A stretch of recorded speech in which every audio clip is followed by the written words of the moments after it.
공부하게 될 그 복합운송 국제 규칙은 지금 현재 사용되고 있는 것의 경우에는 웅크타드 ICC 통일 규칙이 있습니다. 웅크타드 ICC 통일 규칙이 있고, 웅크타드 ICC 통일 규칙이 나오기 이전에 이러한 흐름을 통해서 복합운송에 관련된 국제 규칙이 만들어졌어요. 그래서 좀 살펴보면 1949년에 이제 밭개안이라는 게 있었어요. 그런 게 있었는데 뭐 거의 뭐 조상님 격이죠. 조상님 격이었다가 동경 규칙 뭐 이런 것도 있었다가 TCM 조약안이란 게 1970년에 나오게 됩니다. 그리고 이제 ICC 인커텀스와 UCP 600을 만든 ICC에서 만든 통일 규칙이 나왔고, 그리고 위에 보면 웅크타드가 있습니다. 웅크타드는 유엔의 산하 조직이에요. 그래서 여기서 만든 MT 조약이라는 게 또 1980년에 나오게 됩니다. 그리고 웅크타드와 ICC가 협력을 해서 만든 통일 규칙이 1991년에 나와서 웅크타드 ICC 통일 규칙이라고 합니다. 하나하나씩 좀 살펴보면 기본적으로 이 밖에안은 국제상업회의소가 공포한 뭐 초안 같은 거예요. 복합운송의 이제 태동기였기 때문에 뭐 제대로 된 그런 것들은 없었고, 또 국제해법학회 여기서 만든 도쿄 규칙이란 게 있습니다. 그리고 뭐 해사기구라든지 유럽의 경제위원회라든지 뭐 이런 곳에서 처음 협의를 통해서 만든 국제물품 복합운송 조약이 1970년에 나옵니다. 이게 이제 여기 보면 국제물품 복합운송 조약 해놓고 네 번째 줄에 쭉 있는데 느낌상 영어가 아니죠. 그래서 뭐 어떻게 읽는지 잘 모르겠어요. 불어인가? 불어일 거야 아마. 뭐 그렇네. 그렇죠. 그래서 여기까지 나왔었고, 그 다음에 1975년도에 복합운송증권에 관한 ICC 통일 규칙이라고 해서 처음 등장을 한 것이 있습니다. 그때 요때는 여기도 이제 강조 표시가 되어 있다시피 이종 책임 체계가 도입이 됐어요. 이종 책임 체계가 도입이 됐지만 잘 쓰이지 않고 있다가 1980년에 웅크타드가 아니라 유엔에서 제정한 유엔 국제물품 복합운송 조약이 등장하게 됩니다. 이 국제물품 복합운송 조약의 영어 네임이 United Nations Convention on International Multimodal Transport of Goods예요. 그래서 여기 Multimodal Transport라는 표현을 사용하면서 이 조약의 이름이 MT 조약이 됩니다. 약어로. 우리 그 비엔나 협약, 국제물품 매매에 관한 협약 같은 경우에는 CISG라고 줄여 부르죠. 그런 것처럼 유엔 국제물품 복합운송 조약은 보통 MT 조약 이렇게 많이 불러요. 근데 요 MT 조약이 우리가 그 중간고사 이전에 했던, 중간고사 이전 맞나? 중간고사와 중간고사 이후에 걸쳐서 했던 함부르크 규칙 있죠. 함부르크 규칙. 그 함부르크 규칙하고 내용이 굉장히 많이 유사합니다. 왜냐하면 형제야. 비슷한 시기에 만들어졌어요. 함부르크 규칙하고 이 MT 조약이 거의 비슷한 시기에 거의 비슷한 재정 주체에서 부모님이 같아요. 그래서 비슷한 내용을 담고 있습니다. 그리고 실질적으로 함부르크 규칙처럼 이 MT 조약도 비준하고 있는 국가가 적기 때문에, 그리고 선진국들이 적극적으로 참여하지 않고 있기 때문에 이 MT 조약에 대해서 그래서 실제로 발효가 될지에 대해서 의문이 있습니다. 실제로 지금 쓰이지는 않고 있어요. 자, 그리고 1991년도에 웅크타드 ICC 통일 규칙입니다. 그래서 웅크타드가 이 ICC와 협의를 해서 복합운송 증권에 관한 웅크타드 ICC 통일 규칙을 만듭니다. 그래서 웅크타드 ICC 통일 규칙은 사실 MT 조약부터 어떤 걸 하고 있다? 수정 단일 책임 체계를 채택하고 있습니다.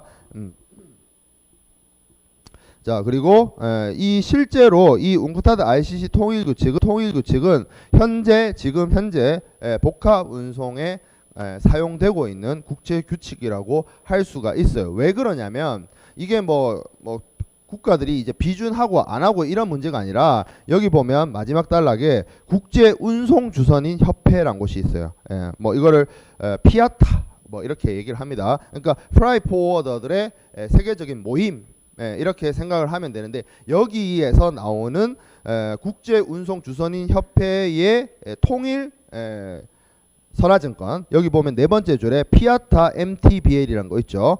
피아타, 그냥 또 피아타 BL이라고 줄여서 부르기도 하는데 복합 운송 주선인, 그러니까 이 프라이 포워더들이 운송 서비스를 제공할 때 사용하는 선화증권의 그 선화증권의 내용이 웅크타드 ICC 통일 규칙을 기반으로 만들어져 있습니다. 그러니까 실질적으로 웅크타드 ICC 통일 규칙은 지금 현재 실무적으로 사용되고 있는 복합 운송의 국제 규칙, 복합 운송의 준거법 역할을 하고 있는 겁니다. 그래서 우리가 이번 시간에 학습하게 될 내용은 크게 두 가지예요. MT 조약하고 그리고 웅크타드 ICC 통일 규칙의 내용을 좀 살펴보도록 하겠습니다. 뭐 MT 조약의 뭐 구성은 뭐 이렇게 쭉 나와 있고, 구성은 뭐 쭉 한번 보면 되고 그냥. 자, 그래서 내용부터 좀 살펴보도록 할게요. 모든 국제 규칙의 1조나 2조에 가보면 정의, 내용 정의를 합니다. 용어 정의를 하죠. 그래서 인터내셔널 멀티모달 트랜스포트라고 하면 뭐예요? 국제 복합 운송을 얘기를 합니다. 국제 복합 운송은 핵심이 뭐야? 적어도 두 종류 이상의 운송 수단에 의한 화물 운송을 의미합니다. 그래서 복합 운송인이 자기의 보관 아래 인수해서 한 국가에서 다른 국가로 이동시키는 복합 운송 계약에 의한 두 종류 이상의 운송 수단에 의한 화물 운송을 국제 복합 운송이라고 해요. 자, 그리고 이러한 국제 복합 운송을 하는 복합 운송인이 있습니다. 멀티모달 트랜스포트 오퍼레이터라고 하는 것은 스스로 혹은 자신을 대리한 타인을 통해서 복합 운송 계약을 체결하고 이런 송화인이나 이런 사람들에 대해서 주체로서 행위를 하고 또한 계약의 이행에 관한 책임을 지는 사람을 말합니다. 주체로서 계약 체결하고 이 복합 운송 계약의 이행에 대해서 책임지는 사람을 복합 운송인이라고 이야기를 합니다. 자, 그리고 뭐 복합 운송 계약은 뭐 복합 운송 계약을 국제 복합 운송을 실현시키기 위한 계약을 얘기를 하는 거고, 멀티모달 트랜스포트 다큐먼트는 복합 운송 계약을 인수했을 때 발행하는 그러한 것을 증명하는 증권. 그리고 컨사이너란 말이 등장합니다. 컨사이너는 송화인, 송환이죠. 물품을 보내는 사람. 복합 운송인과 계약을 체결해서 목적지까지 화물 운송을 의뢰하는 사람을 송화인이라고 하죠. 그리고 수화인, 물품을 인도받을 권리가 있는 사람, 목적지에서 물건을 받는 사람. 그리고 구스라는 표현이 등장합니다. 여기 좀 봐둘 게 송화인이 공급한 것인 경우에는 컨테이너나 펠리트나 유사한 운송 포장 용구를 포함한다고 되어 있어요. 왜 그렇겠어요? 송화인이 제공했다는 거야. 송화인이 제공했다는 거야. 그럼 반대로 얘기하면 운송인이 제공한 컨테이너나 팔레트는 해당 안 될 수도 있다. 그 뜻입니다. 그러니까 if라고 해서 뭐예요? 컨사이너가 서플라이 했을 때잖아. 근데 실질적으로 국제 운송에서 쓰이는 컨테이너들을 보면 지난 시간에도 공부했지만 컨테이너를 누가 보통 가지고 있고 그걸 운송에 사용합니까? 보통 운송회사들이에요. 한진해운, 뭐 현대해상 이런 회사들이 컨테이너를 가지고 있죠. 자, 그리고 국제협약, 이거는 CISG처럼 여러 국가들이 비준 동의해가지고 발효하면 이게 발효되도록 만든 국제협약입니다. 유엔이 제정한 국제협약이에요. 근데 다만 이제 이게 여러 국가들이 여기에 참여하지 않고 있다 보니까 실질적으로 잘 안 쓰이게 된 거지. 국제협약을 지향했다, 국제협약이다라는 것을 알아두길 바랍니다. 자, 그리고 국제복합 운송에 관한 이 협약의 적용 범위를 좀 살펴보면, 첫 번째로 복합 운송인이 화물을 복합 운송 계약에 규정된 대로 자기의 보관 아래 인수한 곳이 체계약국에 있을 때, 그러니까 이 협약, 이 MT 조약의 협약에 따른 체약국에서 뭘 했다는 거야? 복합운송인이 하물을 인수했다라는 거죠. 예. 두 번째, 복합운송인이 복합운송 규정된 대로 인도할 곳이 제약국에 있을 때. 예. 이러한 경우에 물품을 인수한 곳과 물품을 인도한 곳이 이 MT 조약의 제약국인 경우에 이 MT 조약이 적용이 됩니다. 사실상 그 CISG에 비하면 좁죠. CISG는 선택할 수 있었잖아. 선택권 같은 게 있었죠. 꼭 제약국이 아니더라도 이 제약국의 법률을 준거법으로 채택을 하면 CISG를 적용할 수 있었습니다만 MT 조약의 경우에는 지금 방금 보다시피 좀 내용이 협소하게 되어 있습니다. 자, 그리고 좀 건너뛰어서 5조 증서입니다. 복합운송증권의 발급이에요. 그래서 복합운송인은 화물을 자기의 보관으로 인수한 때에는 송화인의 선택에 따라서 유통성 증권 형태 혹은 비유통성 증권 형태의 복합운송 증권을 발급하여야 한다라고 했죠. 우리 한 학기 동안 배운 유통성 증권 중에서 가장 대표적인 게 뭐였어요? 선화증권. 선화증권. 자, 그리고 비유통성 증권 중에서 대표적인 것들은 자세히 배우지는 않았지만 개념만 학습한 뭐 시웨이 빌이라든지 그런 게 비유통성 증권에 해당이 되죠. 그래서 여기 보면 negotiable or non-negotiable 폼으로 할 수 있다. 어떻게든. 그러니까 이 복합운송 증권은 선화증권처럼 유통성 증권으로서 발행될 수도 있고 시웨이 빌처럼 비유통성 증권으로 발행될 수도 있다라는 겁니다. 뭐 서명해야 된다, 뭐 어떤 식으로 발급해야 된다 이런 것들은 쭉 그냥 한번 쭉 훑어보면 될 것 같고요. 자, 그리고 뭐 명세 이런 것들을 뭐 기계적 방법에 의해서 뭐 발급할 수 있다. 뭐 이런 것들도 있을 수 있죠. 뭐 이때가 이미 1980년대였기 때문에 기계적인 방법으로 발행할 수 있다는 문구가 들어가 있습니다. 그렇게 중요한 내용은 아닌 것 같고요. 자, 그리고 유통성, 그래서 아까 앞에서 봤던 것처럼 5조에서 뭐라고 했어? 서류를 복합운송 서류를 유통성으로도 발행할 수가 있고 비유통성으로 발행할 수도 있다라고 했어요. 그래서 이 뒤에 보면 유통성으로 발행했을 때와 비유통성으로 발행했을 때를 구분해서 설명을 하고 있습니다. 그래서 6조에 뭐라고 얘기하고 있냐면 유통성 복합운송 증권이에요. 6조에. 그래서 복합운송 증권이 유통성 증권 형태로 발급될 때는 어떻게 한다? 지시식 혹은 소지인식으로 발행되도록 되어 있습니다. 지시식은 누구의 지시에 따라서 화물의 뭐 수취인이라든지 화물의 착화통지처라든지 이런 것들이 정해지는 거죠. 화물 받아갈 사람이 누군가의 지시에 따라서 그러면 누군가의 지시를 따른다는 말 자체가 유통을 전제하고 있다는 거고, 소지인식은 뭐예요? 그 선화증권, 그러니까 복합운송 선화증권을 가지고 있는 사람이 이 물품의 정당한 권리자라는 방식으로 발행되는 거죠. 그리고 이 지시식으로 발행될 때는 누구의 지시에 따라서 그 화물의 권리가 제하되어 있는 이 서류를 넘길 때 쓰는 방법은 배서입니다. 배서, endorsement를 하는 거죠. 그 자꾸 선화증권이라고 하는데 복합운송 증권의 뒷면에 화물을 받아야 되는 사람의 이름이 적히고 그리고 권리자, 그러니까 지시하는 사람의 사인이 들어가서 배서가 이루어진다라는 겁니다.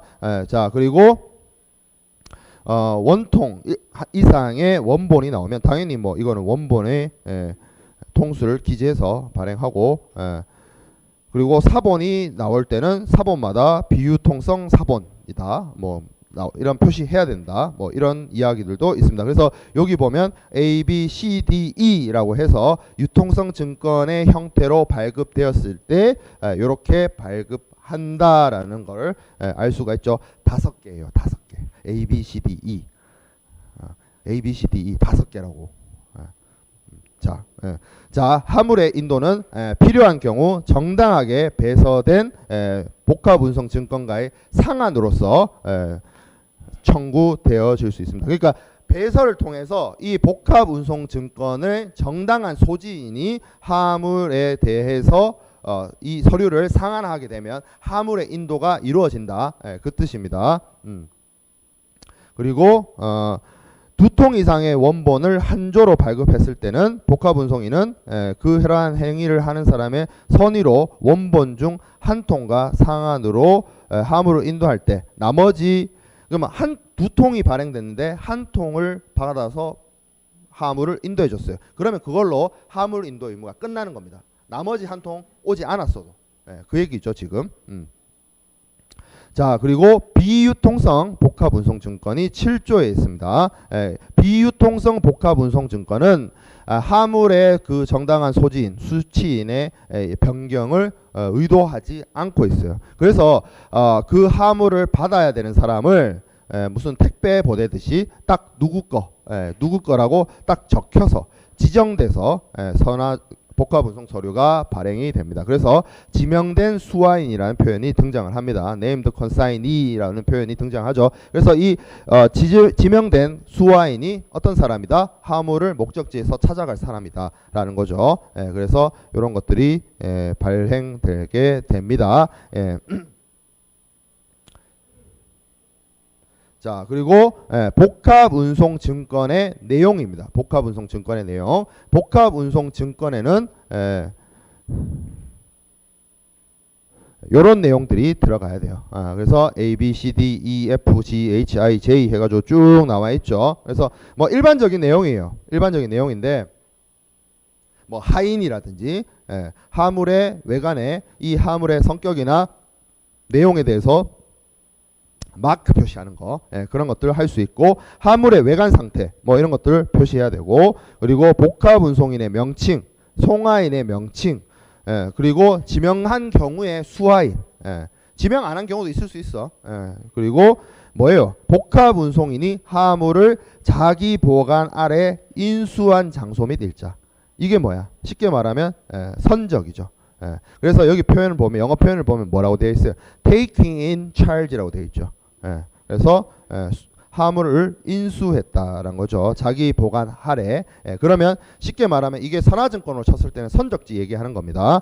그리고 화물의 인도지, 화물을 인도할 곳, 그리고 화물을 인도할 날짜, 그리고 복합운송증권의 발행 날짜 이런 내용들이 들어갑니다. 그리고 한적을 하는 경우도 있을 수 있죠. M에 보면 예정된 운송 경로, 운송 수단 및 복합운송증권이 발급 시 알려진 경우에 한적치도 기재를 하도록 되어 있어요. 그래서 여기 보면 핵심은 수취하는 장소, 인수하는 장소와 인도해주는 장소 FG 그리고 한적지 이런 내용들이 복합운송증권에 담겨져 있어야 됩니다. 이런 내용들.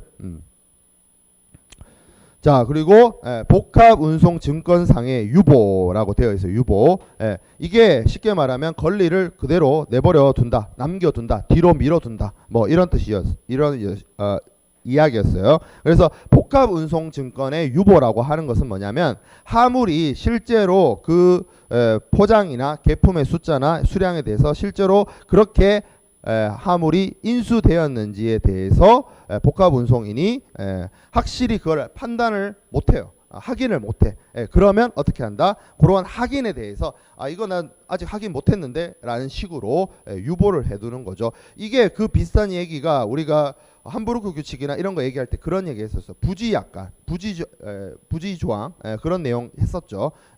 그러니까 화물을 받은 대로 난 받기는 했는데 내가 이 화물 안에 컨테이너 안에 들어가 있는 화물이 그 숫자가 맞는지 그 진짜 그 화물인지 내가 컨테이너를 열어보지 않았으니 내용을 알 턱이 있나 그런 경우에 복합운송인은 이러한 뭐 부정확성이라든지 의심할 이유라든지 이런 것에 대해서 유보를 복합운송증권에 삽입을 해야 됩니다. 그러니까 복합운송증권에 내가 이 컨테이너 안에 있는 화물의 개수라든지 중량이라든지 이런 것들을 확인할 수가 없었고 확인할 방법이 없었다라는 사실을 적어둔다는 거죠. 자, 그리고 확인을 할 수 있었어요. 확인을 할 수 있어서 그래서 확인을 했을 때는 화물의 외관 상태를 기재하지 아니했을 때 화물이 외관상 양호한 상태에 있었다는 것을 기재합니다.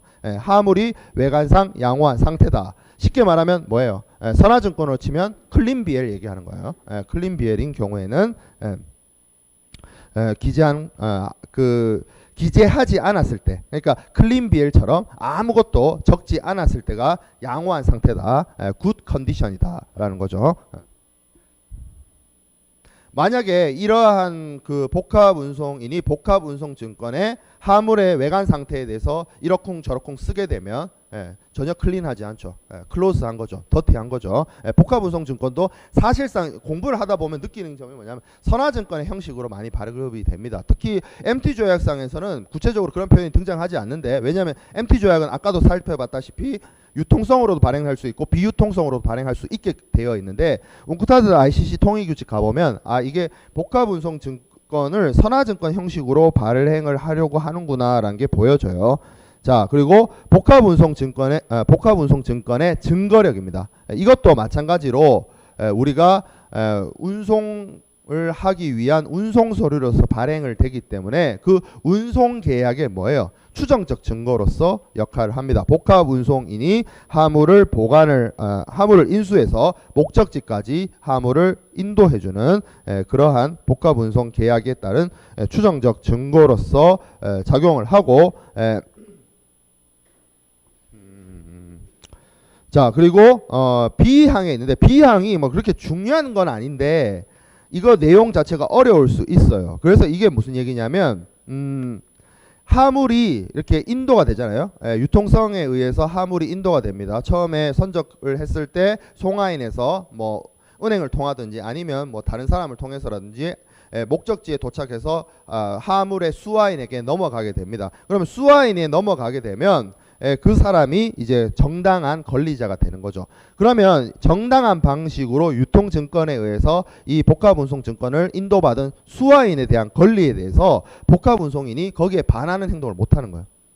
왜? 수화인이 정당한 소지자니까, 정당한 이 화물의 수취인이기 때문에 뭐 그러한 행동을 대해서 복합운송인이 나는 너한테 화물 못 내줘, 이런 식의 행동을 할 수는 없다라는 거예요. 유통증권의 경우에는. 자, 그리고 의도적으로 부실 기재하거나 기재의 누락에 대해서 책임, 복합운송인이 사기, 사기를 치기 위해서 복합운송증권의 내용을 허위로 기재하거나 그러한 허위로 기재된 복합운송증권을 발행하게 돼서 발생하게 되는 제3자가 입는 손실이라든지 손해라든지 비용이라든지 이런 것에 대해서는 이 MT조약에 규정되어 있는 책임 제한의 혜택 없이, 그러니까 책임 제한액이 곧 나올 텐데 책임 제한보다 더 많이 물어줘야 된다는 얘기예요. 책임 제한의 혜택이 없다는 말은 배상 책임이 있다라는 거죠. 자, 그리고 송화인에 대한 보증, 송화인에 의한 보증. 그러니까 송화인이 여기 보면 영어로 guarantee by the consignor입니다. 그러니까 컨사이너가 보증하는 거야. 송화인이 보증하는 거야. 일종의 송화인의 의무예요. 그래서 뭐라고 얘기를 하고 있냐면 송화인은 화물을 자기의 보관 아래 인수할 때 복합운송증권의 기재를 위해서 자기가 제출한 화물의 종류, 명세, 수량, 중량 이런 것들, 그리고 중요한 건 이제 화물의 위험성, 위험성에 대해서 그러한 내용들이 정확하다고 복합운송인에게 약속한 겁니다. 담보한 거예요. 그래서 화물의 명세를 제출할 때 이 화물이 뭡니다 라고 운송인한테 알려줄 때 정확하게 수량이나 중량이나 개수나 위험성이나 이런 것들을 알려야 된다는 이야기입니다. 그래서 만약에 이러한 송화인의 그 보증이 제대로 이루어지지 않았다라고 한다면 그로 인한 손실에 대해서 복합운송인에게 보상을 해야 됩니다. 너무 당연한 거죠. 자, 그리고 기타 서류. 복합운송증권의 발행은 필요한 경우에 따라서 운송에 따른 다른 서류의 발급을 배제하지 않습니다. 왜 그러냐면 이런 경우 있을 수 있어요. 복합 송화인이 있어요. 송화인이 있고 복합운송 계약을 체결을 합니다. 그러면 여기서 멀티모달 BL이 나오는 거죠. 복합운송 서류가 나오는데 실제 운송은 어떻게 이루어지냐면 육상, 해상, 육상이에요. 그러면 이 각각 구간에 있어서 이 사람이 실제 액추얼 캐리어일 수도 있지만 뭐일 수도 있어요. MV OCC일 수도 있죠. 그러니까 계약 운송인일 수도 있단 말이야. 그러면 실제로 이 육상의 실제 운송인들이 따로 다 있잖아. 예. 그럼 실제 운송인이 다 따로 있다는 얘기는 이 실제 운송인이 이 복합 운송인에게 주는 서류가 있겠죠. 뭐가 나오겠어요? 여기서 BL이 나오겠죠. 이거 나올 수 있다는 거예요. 이게 있더라도. 그걸 전제로 하겠죠. 이게 지금 복합 운송이니까 복합 운송인은 두 종류잖아. 실제 운송인도 있고 계약 운송인도 있잖아. 그럼 계약 운송인이라는 말은 소위 말해서 자기의 하청업자들, 실제 운송인과의 계약을 통해서 복합 운송을 진행을 하는데 그러면 실제 운송인들이 발행해주는 운송 서류가 나올 수 있다는 거예요. 그리고 그런 서류가 나오는 것이 그 자체가 복합 운송 증권의 어떤 성격이나 성질에 영향을 미치지 않습니다. 왜냐하면 어차피 이 복합 운송인은 이 계약 운송 실제 운송인들하고의 계약을 통해서 복합 운송을 진행을 하는 거고, 이 전체 과정에 있어서 발행하는 뭐 책임이라든지 이런 것들에 대해서는 복합 운송인이 책임지는 거기 때문에 누구한테 송하인을 향해서 책임지는 거기 때문에 상관이 없다. 그렇죠. 이 두 사람의 관계에 있어서 여기서 나오는 개별적인 서류는 의미가 없다. 그 얘기입니다. 자, 그리고 책임 기간. 복합 운송인의 책임 기간이에요. 그래서 복합 운송인의 이 하물에 대한 보관부터 그리고 인수한 때부터 하물을 인도한 때까지의 기간에 영향을 미칩니다. 그래서 보면 여기 보면 the time he takes the goods in his charge to the time of their delivery라고 되어 있어요. 그 보면 쉽게 말해서 장소적 개념이 아니에요. 이때까지 우리가 해상 운송 규칙에서 보면 뭐 선적했을 때부터 양육할 때까지, 뭐 창고에서부터 창고까지, 포트에서부터 포트까지 여기였는데, 복합 운송에서는 뭐라 그래? 복합 운송인이 하물 걷어간 때부터 하물을 인도해 줄 때까지야. 그래서 장소적 개념이 아니라 복합 운송인이 하물 인수 시부터 인도할 때까지의 기간으로서 복합 운송의 책임 기간을 정하고 있다. 복합 운송에서는. 자, 그리고 복합 운송인의 그 여기 보면 요 위에 자, 그리고 요거를 실무적으로 적용을 할 때 복합 운송인의 보관 기간이란 건 어떻게 보는지가 여기 보면 A, B에 나와 있습니다. 그래서 A의 경우와 B의 경우가 있는데 좀 살펴보면 A는 복합 운송인의 하물을 송하인 또는 송하인에 가름하여 행위를 하는 사람, 이런 사람으로부터 인수한 때죠. 인수한 때. 그리고 복합 B에 보면 복합 운송인의 하물을 수하인에게 하물을 교부함으로써 끝난다라는 거죠. 그래서 A에서부터 B까지입니다. A에서부터 B까지. 그래서 하물을 A에 있는 것처럼 송하인이나 송하인에 가름하는 사람으로부터 하물을 인수를 해서 B 복합 운송인이 수하인에게 하물을 교부하거나 아니면 그 나라에 적용되는 법률에 따라서 인도지에서 수하인의 처분으로 넘겨줄 때 하물의 그 복합 운송인의 책임 기간이 이루어집니다. 요렇게 그러니까 개념적으로 위에서 이렇게 선언을 해놓고 요 선언된 기간의 세부적인 내용을 A, B에 나눠서 설명하고 있습니다. 자, 그리고 복합 운송인, 그리고 사용인, 대리인, 그 밖의 사람에 관한 책임. 복합 운송인은 직무의 범위에 있어서 그 복합 운송인의 사용인이나 하청업자죠, 대리인이나 이런 사람들에 대해서 이행에 대해서 책임을 집니다. 그러니까 자기 그 복합 운송인의 그 사용인이나 대리인이 어떠한 행동을 했거나 아니면 어떠한 행동을 하지 않았을 때 자기는 어떠한 행동을 했다는 거고 부자기는 어떠한 행동을 하지 않았다는 거예요. 그러한 것에 대해서 책임을 진다는 거죠. 누가? 복합 운송인이. 그래서 as if such act and omission이라고 되어 있는데 act가 자기고 omissions가 부작입니다. 여기에 대해서 책임진다. 누가? 복합 운송인이. 그 얘기를 하고 있습니다. 그 사용인이나 대리인에 대해서. 자, 그리고 책임 원칙이 나옵니다. 책임 원칙. 복합 운송인의 책임 원칙이요. 복합 운송인의 책임 원칙. 복합 운송인은 하물의 멸실, 훼손 또는 인도 지연된 원인으로서 운송인의 보관 기간, 아까 봤던 기간, 하물의 인수부터 하물의 인도까지 그 기간 동안 일어난 때의 멸실, 훼손, 멸실 훼손으로 되어 있네. 그리고 지연으로 인해서 생긴 손실에 대해서 책임을 집니다.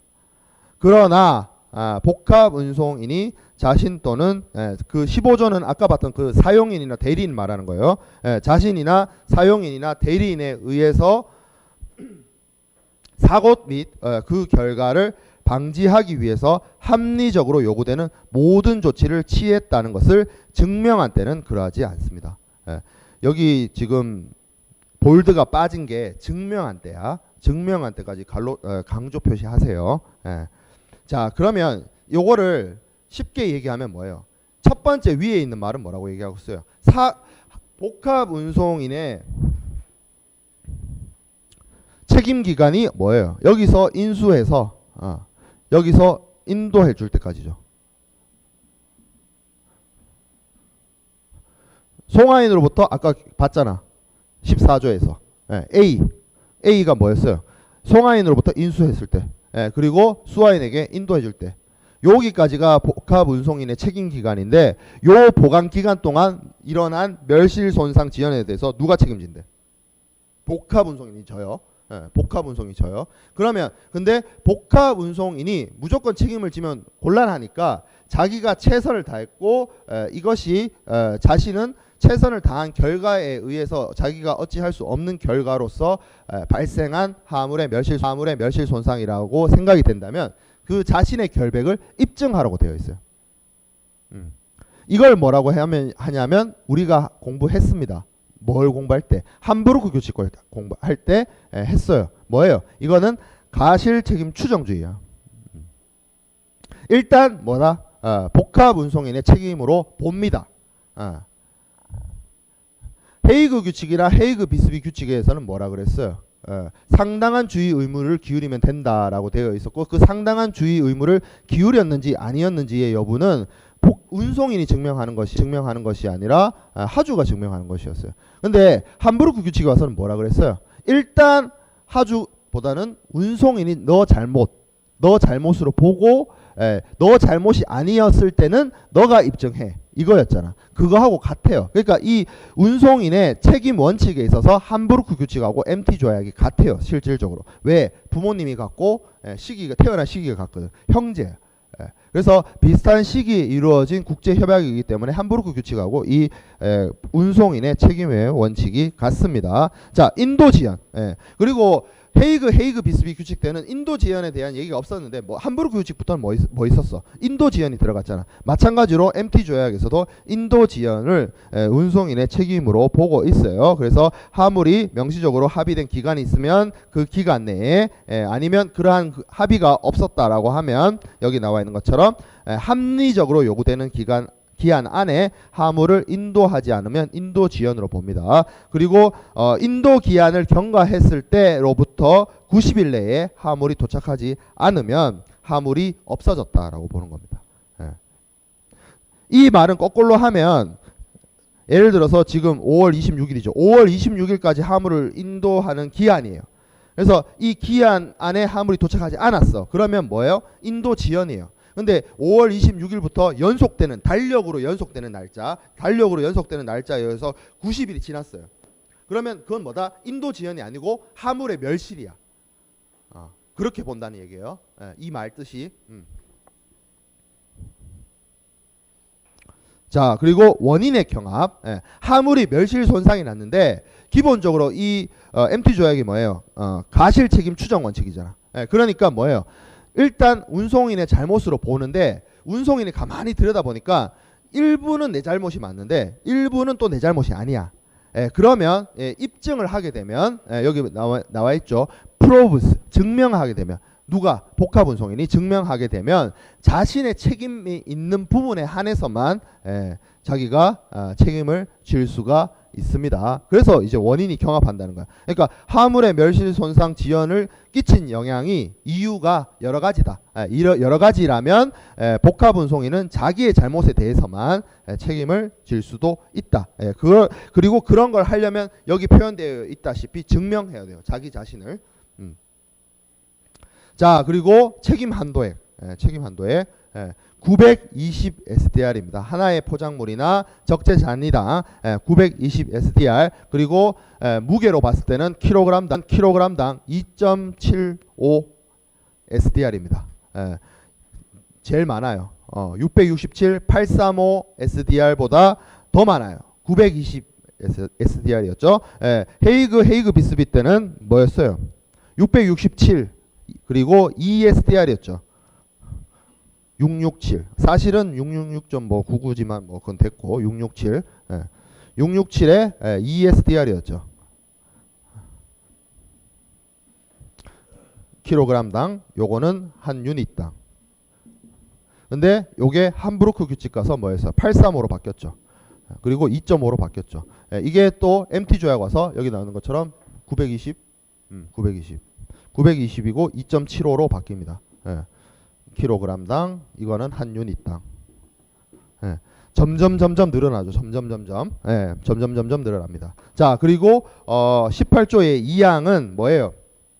컨테이너와 관련된 겁니다. 예, 그래서 컨테이너나 팔레이트나 기타 이와 유사한 운송 용구에 하물 집적이 되어 있고 그 하물의 집적에 되어 있는 단위가 나와 있으면 그 단위로 보는데 그런 단위가 표시가 되어 있지 않으면 컨테이너나 펠리트 그 자체를 운송 용구 그 자체를 하나의 적재 단위로 본다는 거죠. 이거 함부르크 규칙에 있었죠. 그 내용 똑같은 내용이에요. 똑같은 내용 하고 있어요. 예. 그리고 여기 보면 18조 2항 B호는 무슨 얘기냐면 복합 운송인이 소유하거나 공급한 것이 아닌 운송용구. 그러니까 복합 운송인이 제공한 운송용구가 아니야. 그러면 송화인이 가져다 온 운송용구라는 거죠. 그러니까 컨테이너 그 자체를 운송인이 제공한 것이 아니라 송화인의 것으로서 사용을 했다면 이 컨테이너 그 자체도 하나의 화물 단위로 본다는 얘기예요. 예. 이것도 똑같이 함부르크 규칙에 있었던 내용입니다. 자, 그리고 책임 한도에서 보면 여기서부터가 이제 중요한데 18조 3항을 볼게요. 18조 3항의 1, 2항 그러니까 1, 2항이 요 앞에 있는 거죠. 920 SDR, 2.75 SDR 얘기하는 거하고 컨테이너에 관련된 내용을 이야기하는 거에 따라야 함에도 불구하고 국제 복합 운송이 계약에 의해서 내수 혹은 해상 운송을 포함하지 않는 경우에요. 예, 그래서 시나 인랜드 워터웨이에서 복합 운송이 이루어지지 않을 경우에는 어떻게 얘기를 하냐면 그 책임 한도액이 다릅니다. 책임 한도액이 바뀌어요. 뭐라고 바뀌느냐? 총 중량 킬로그램당 8.33 SDR입니다. 8.33 SDR.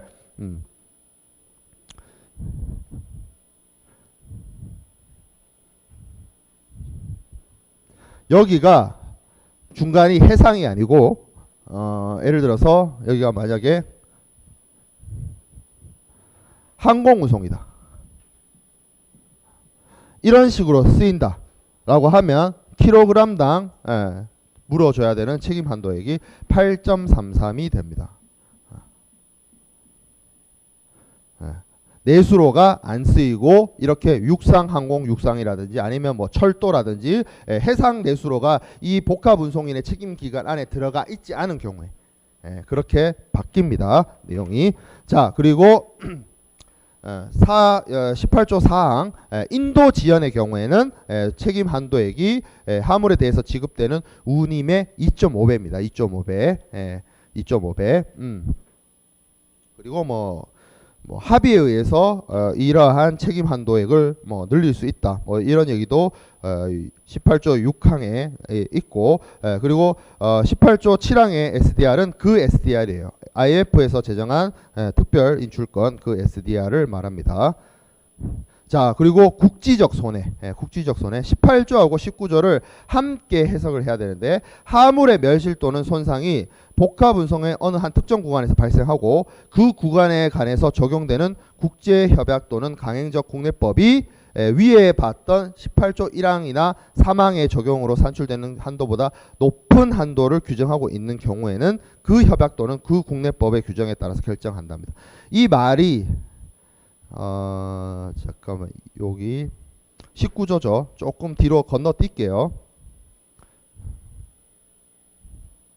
자, 지금 여기 보면 주요 전체 운송에 대해서 나와 있고 해상, 육상, 항공이 나와 있고 복합 운송은 없죠.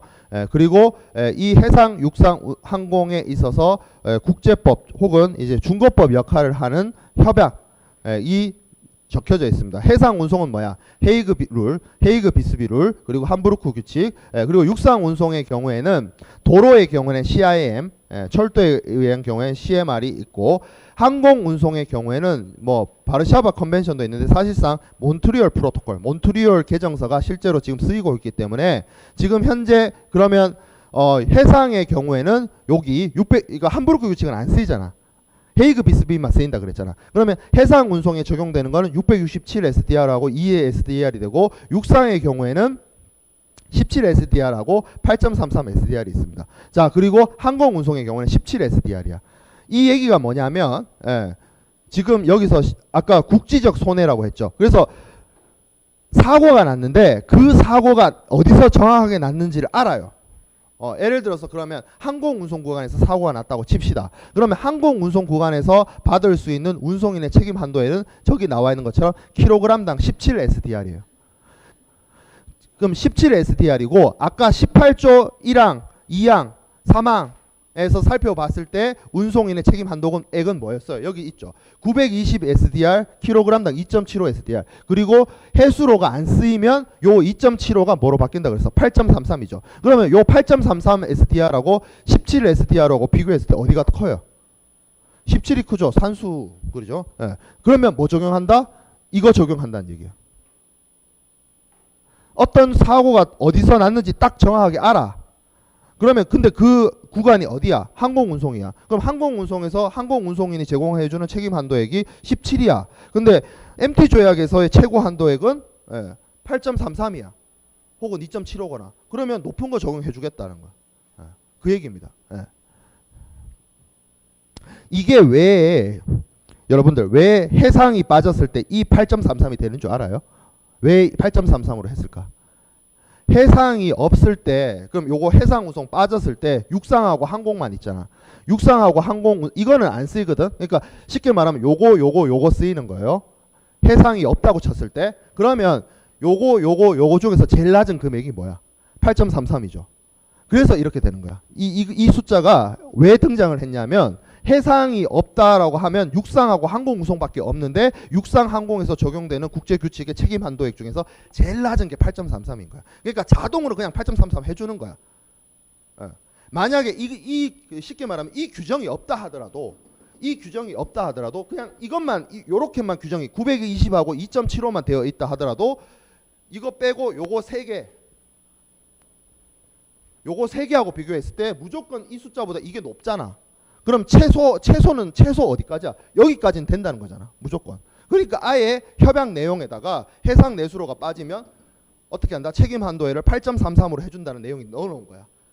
그래서 해상 내수로가 지금 우리 MT 조약 말고 웅쿠타드 ICC 통일 규칙 가도 똑같은 얘기가 등장하거든. 해상 내수로가 빠지면, 해상 운송을 전제하지 않으면, 수상 운송을 전제하지 않으면 운송인의 책임 한도액의 숫자가 바뀝니다. 어떤 바뀐다? 육상이랑 항공만 적용을 했을 때 가장 적은 책임 한도액 8.33으로 바뀐다는 얘기가 들어오는 거예요.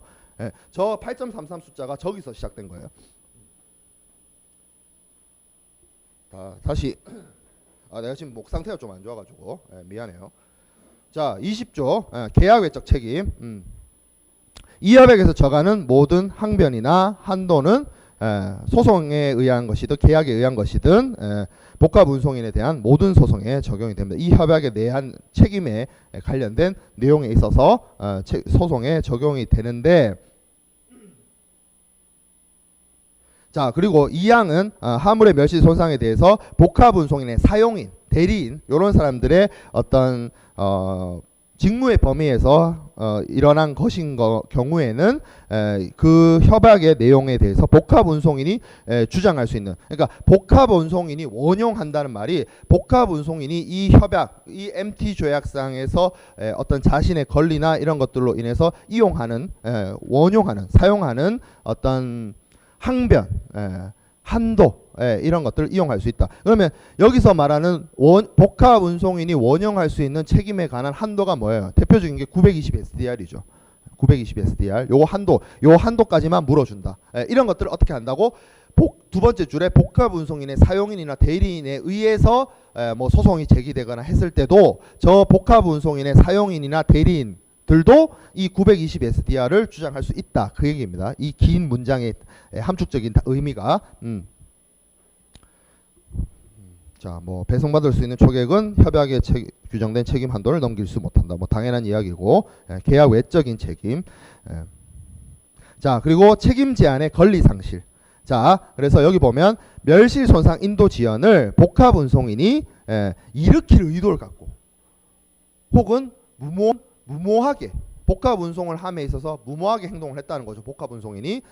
그리고 멸실 손상이 일어날 것이라는 것을 알면서 했어요. 쉽게 말하면 이제 고의 중과실인 거죠. 이거를 이제 어려운 말로 고의 중과실이라고 하는데, 고의 중과실에 의해서 하물이 멸실 손상이 되면 복합 운송인은 책임 제한의 이익을 갖지 못한다. 그러면 쉽게 말해서 요 920 SDR, 2.75 SDR을 주장할 수 없다는 뜻이에요. 이거보다 더 많이 물어줘야 된다는 거야. 그 이야기입니다.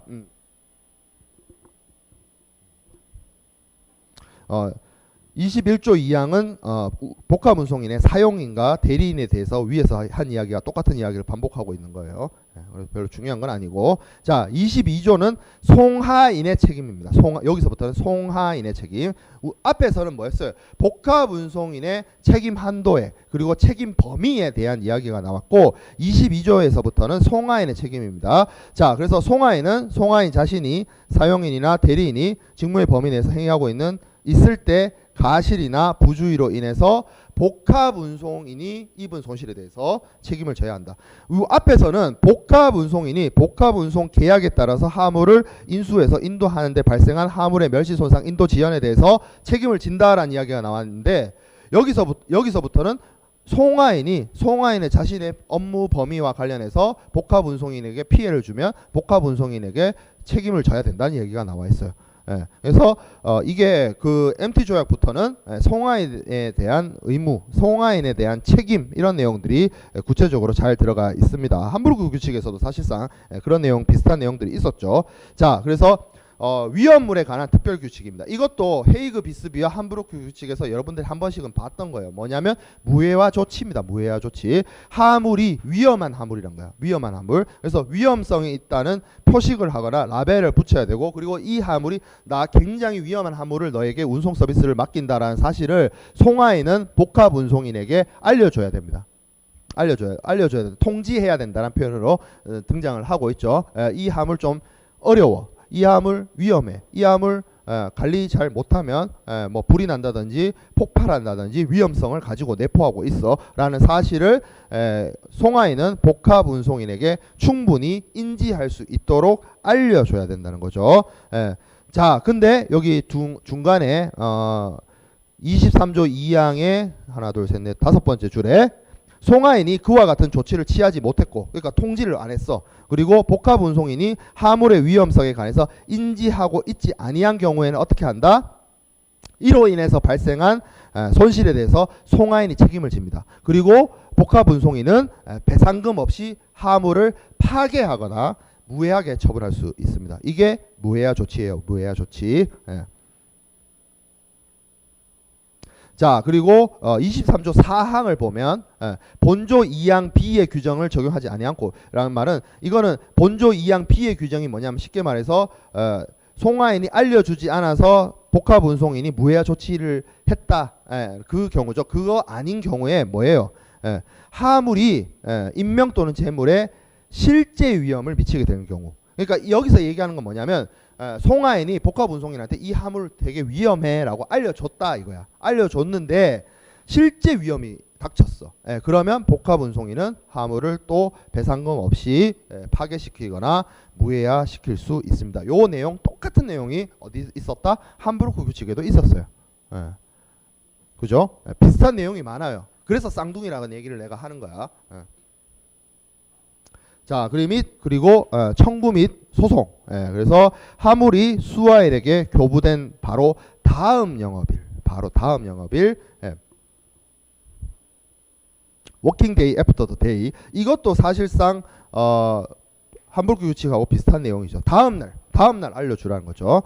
그러면 그 하물에 어떻게 멸실이 있다든지 손상이 있다든지 이런 사실에 대해서 하물의 그 이러한 상태에 대해서 문제가 있다라고 판단이 된다라면 수화인은 하물을 교부받는 날로부터 다음 날까지 알려줘야 됩니다. 그리고 멸실 손상이 외관상 확인이 어려운 경우에는 하물이 수화인에게 교부된 날로부터 연속된 6일이에요. 연속된 6일. 연속된 6일에 의해서 통지가 이루어져야 됩니다. 위에는 다음 영업일이라고 되어 있어요. 그러면 내가 금요일 날 물건을 받았으면 월요일 날이 되는 거예요. 워킹데이잖아. 토요일 날 일 안 해요. 일요일 날 일 안 해.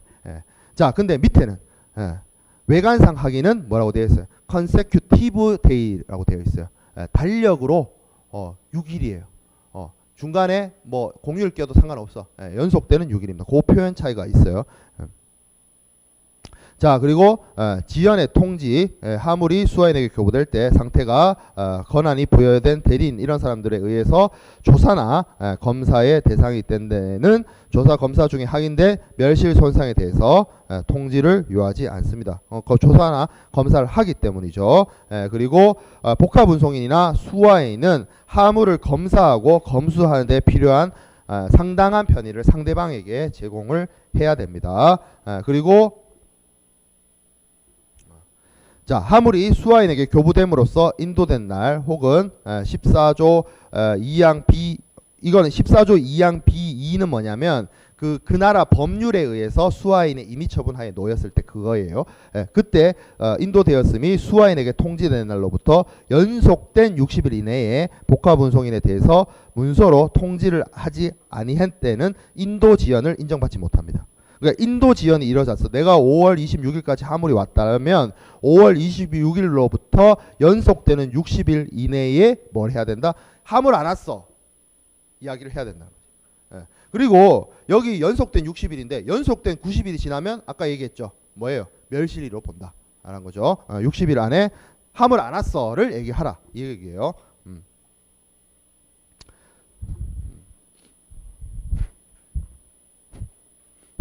자, 그리고 하물을 인도된 날 중 더 늦은 날로부터 90일 이내에 90일 이내가 방금 이야기한 그 멸실이죠. 그래서 문서로 멸실 또는 손상의 개항을 명기해서 통지하지 아니했을 때는 그러한 통지를 하지 않은 것은 복합운송인이 송화인 또는 사용인이나 대리인의 가실 또는 부주의로 인해서 멸실 손상을 입지 아니하였다는 추정 증거가 된다. 90일 이내에 이걸 하지 않으면 송화인이나 그 복합운송인이 송화인 또는 그 사용이나 대리인의 가실 또는 부주의로 인해서 멸실 손상을 입지 않았다는 추정 증거가 된다. 복합운송인이 빠져나갈 구멍이 생긴다는 말이죠. 쉽게 말해서.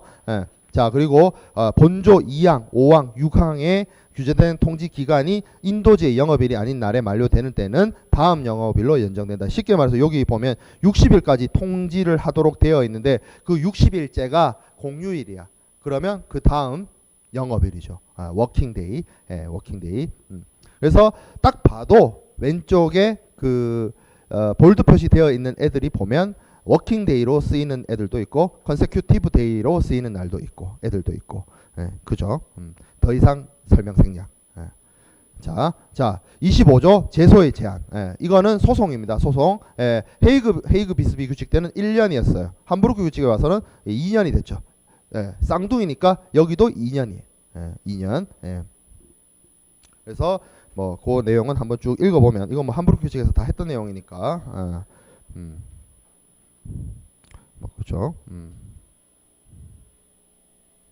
자, 그리고 이것도 크게 중요한 내용은 아닌데 그 제소의 제한에 보면 25조의 4항에 보면 그 제3자의 어떤 뭐 손해배상을 해야 되는 경우가 있을 수 있어요. 그런 것 때도 90일 미만의 기간을 그러니까 2년이 넘었다 하더라도 2년이 넘어갔다 하더라도 구상 청구 소송이 쉽게 말하면 그거야. 제3자 그 청구권, 제3자에 대한 청구 소송이에요. 그래서 전제항이란 말이 뭐냐면 앞에 요거 2년에 의해서 2년 안에 소송 제기하라는 제한 기간의 만료 후에도 제3자에 대한 손해배상을 할 경우가 있다라고 한다면 기간을 연장시켜 줄 수 있다라는 거죠. 그리고 그 최소 기간은 90일이다. 90일의 기간이다. 이거는 사실상 헤이그 비스비부터 있던 내용이야. 헤이그 비스비 때도 있었고 함부르크 규칙에도 있었고 그거였죠. 내가 그 송하인이나 수하인으로부터 운송 서비스를 제공을 제대로 못했다는 사실에 대해서 이제 소송을 제기를 받았는데, 알고 보면 내 잘못이 아니라 제3자 잘못이 있어서 나도 소송을 걸어야겠어 라고 했는데, 이 소송이 그 송하인이나 수하인이 2년이 거의 다 돼가지고 소송을 제기하다 보니까 내가 마땅히 소송을 제기할 기간이 없었다. 그러면 그 연장시켜 줄 수 있다라고 했죠. 그 내용들이 여기에 제소의 제안의 25조 사항에 있는 내용입니다.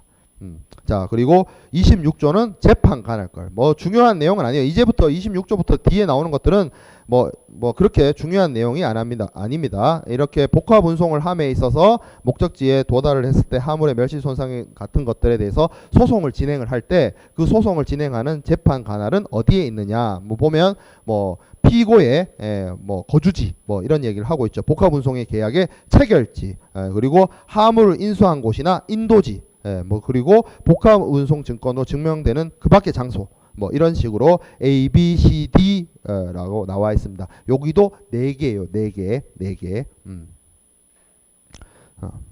자, 그리고 뭐 재판 관할과 관한 뭐 해석과 관련된 내용들이 쭉 이어지고, 요건 뭐 이런 내용은 스킵을 할게요. 자, 그리고 중재. 소송에 할 수도 있지만 중재에 의해서 이 분쟁, 복합 운송과 관련된 분쟁을 해결할 수도 있습니다. 그래서 분쟁을 중재에 의해서 문서로 합의가 되어 있다면 중재에 의해서 문제를 해결하겠다, 분쟁을 해결하겠다라는 내용이 문서로서 증명이 되는 경우에는 중재, 아비트레이션으로 문제를 해결을 할 수 있습니다. 그래서 중재 절차는 신청인의 선택에 의해서 다음 장소 중에 하나에서 제기돼야 됩니다. 영토 내에서 일국 내 영토 내에서 소재하는 경우에는 피신청인의 거주지, 그리고 복합 운송의 체결지, 그리고 복합 운송의 화물을 인수한 곳, 인도한 곳, 그리고 중재조항 및 중재계약에 의해서 목적을 위해서 지정된 곳. 그러니까 중재는 소송은 얘기했던 것처럼 뭐 거주지라든지 뭐 계약 체결 장소라든지 화물의 인수 뭐 이런 장소였다면, 중재는 기본적으로 뭘 해야 되냐면 여러분, 중재 문헌이라는 게 있어야 돼요. 그러니까 문서로서 분쟁이 해결하면 우리가 중재로 해결을 하겠다라는 내용이 계약에 들어가 있어야 돼요. 그게 물품 매매 계약도 마찬가지고 이런 운송 계약에도 마찬가지예요. 그래서 상학 시간에 이거 중재론을 배웠으면 이해가 쉬울 텐데, 중재는 이런 중재 문헌 삽입이 없으면 중재로 가는 것에 대해서 강제적이지 않습니다. 그러니까 중재 문헌이 삽입되고 양 당사자가 이 중재의 합의에 의해서 합의가 이루어졌을 때는 중재 판정으로 분쟁 해결을 하겠다라는 게 강제적이 돼요. 그러면 이 중재 문헌이 삽입될 때 그냥 양 당사자가 분쟁이 발생하면 중재에 의해서 문제를 해결을 하겠다는 내용만 들어가는 게 아니라, 중재를 하게 되면 어느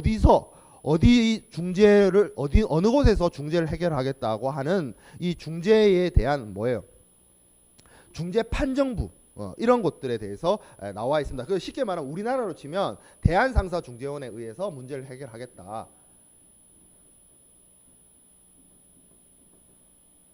이런 내용이 이 문구가 이 중재문헌 안에 들어가 있어요. 반드시.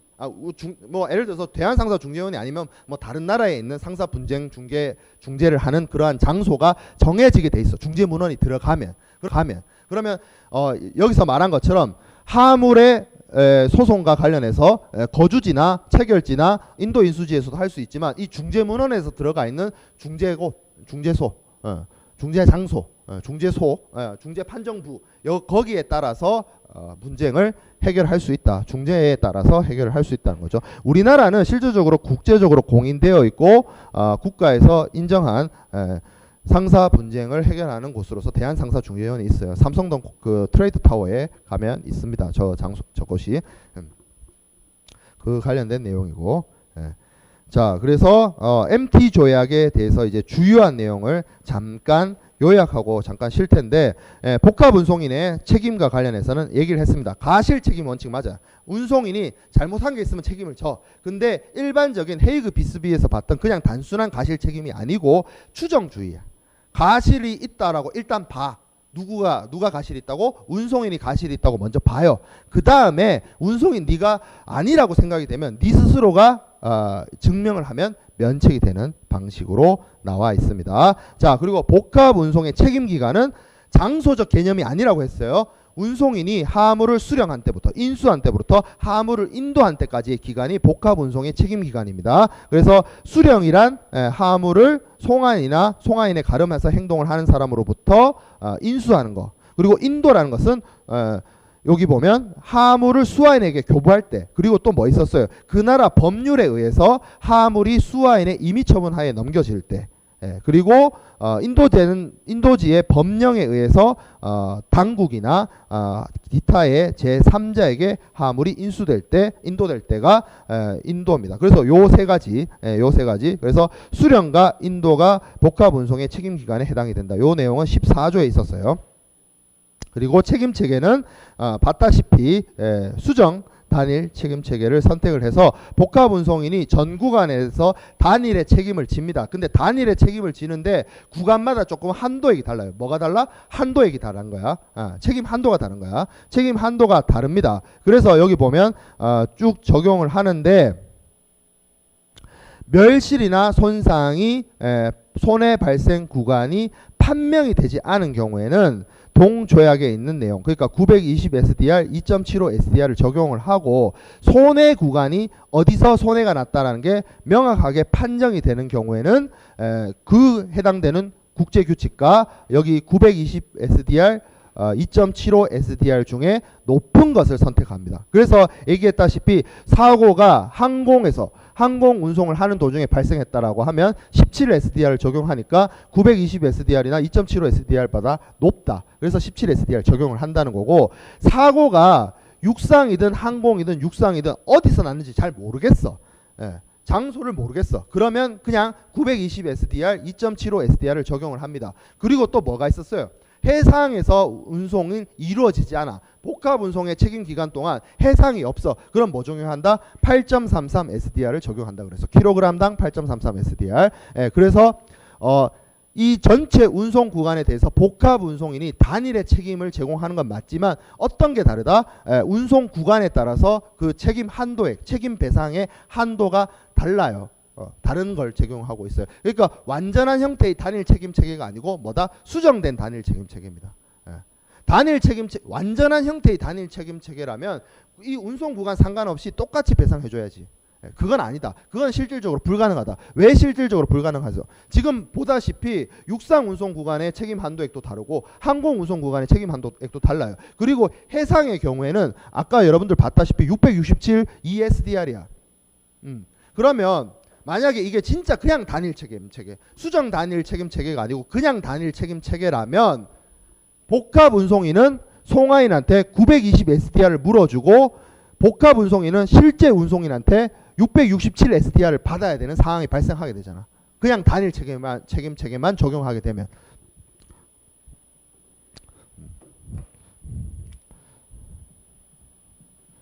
이게 만약에 단일이라면 사고가 여기서 터졌어요. 그러면 여기서 물어줄 거는 667인데 여기서 물어줘야 되는 건 920이 돼버리잖아. 이 차익 이거 어떡할 건데?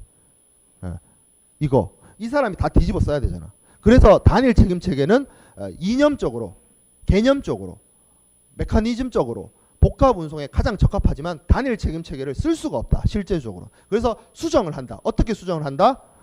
이 책임 한도액만 조정을 보는 거죠.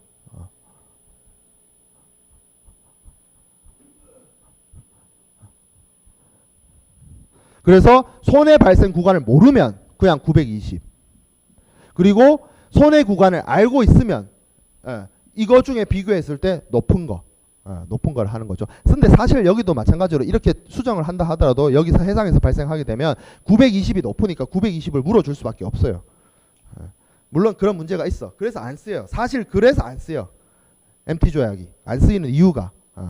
그런데 뒤에 이제 쉬는 시간 끝나고 보면 웅쿠타드 ICC 통일 규칙 보면 웅쿠타드 ICC 통일 규칙은 요 숫자 자체가 667이거든. 그래서 이거 여기 해상에서 물어줘야 되는 667하고 여기 그 복합 운송인이 송화인한테 물어줘야 되는 돈이 같아요. 웅쿠타드 ICC 통일 규칙은. 근데 MT 조약은 뭐다? 이게 920이다 보니까 해상에서 사고가 발생했다는 게 판명됐고 실제로 보상을 해줄 때 보면 이 갭이 발생한다니까 무조건적으로.